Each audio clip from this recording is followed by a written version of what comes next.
que les 10 business qui sont mentionnés ici sont tous de bons business. J'ai éliminé tous les mauvais business, je les ai éliminés, je les ai même pas mis dans le top 10. Et puis l'autre truc qui est important, c'est de se rendre compte que le meilleur business à lancer en 2026 pour vous, c'est pas forcément le même que pour votre voisin. Et donc après avoir fini le classement, je vais vous expliquer en fonction de votre situation spécifique quel est le business que je prioriserai. En numéro 10, on a les business physiques. Alors bien que ce soit intéressant une fois que ce soit mis en place, je pense que l'argent nécessaire pour le lancer et la difficulté de mise en place font que c'est pas le business le plus intéressant de cette liste. En numéro 9, on a le logiciel. Le logiciel, c'est un business qui est ultra intéressant pour moi personnellement. Pour quelqu'un dans ma situation, c'est genre un des meilleurs business à lancer. Mais pour un débutant, c'est pas la chose que je recommanderais le plus, à moins d'avoir une expérience en tant que développeur. Du coup, il arrive à la 9e place. À la 8e place, on a créateur de contenu. À moins d'avoir une passion pour les réseaux sociaux, aimer faire des vidéos, etc.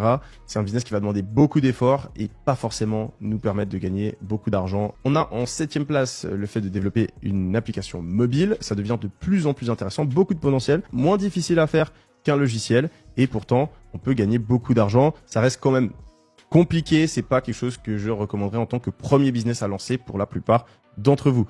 On arrive à la 6e place avec le fait de transformer son travail en business. Alors, c'est quelque chose de facile à mettre en place vu qu'on s'éloigne pas trop de notre zone de génie, de ce qu'on a fait par le passé, mais il n'y a pas énormément de potentiel. Gagner plus que 10 000 euros par mois avec ça, c'est pas forcément facile. C'est pour ça qu'on arrive à la 6e place. 5e place, ça commence à être intéressant. On est sur les business de coaching et de formation qui sont très très puissants pour gagner beaucoup de cash, mais qui demandent une expertise et le fait d'être assez polyvalent.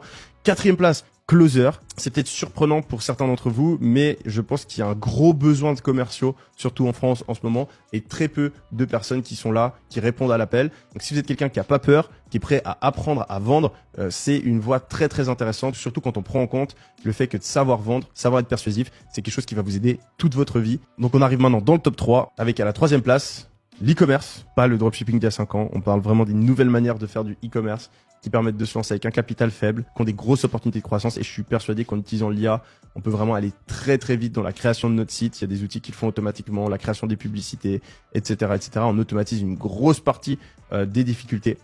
On a à la 2e place, mais le truc c'est que la 2e place en fait elle arrive ex aequo avec l'exact même nombre de points que l'e-commerce, et c'est le AI Drop Servicing. Parce que ça permet de se lancer instantanément et faut juste trouver des clients et ensuite tout le travail c'est l'IA qui fait à notre place. Et en première place, il y a le fait de lancer une agence d'automatisation, mais en fait on arrive aussi avec le même nombre de points. Donc en réalité, l'e-com, l'agence d'automatisation et le AI Drop Servicing, pour moi, ils ont le même potentiel. Les trois peuvent être la meilleure opportunité pour vous de vous lancer. Et ce qui va faire la différence, c'est votre profil. Si vous êtes quelqu'un qui a envie de parler à personne, vous voulez vous lancer depuis derrière votre ordinateur, pas envie de passer d'appels, pas envie d'interaction sociale,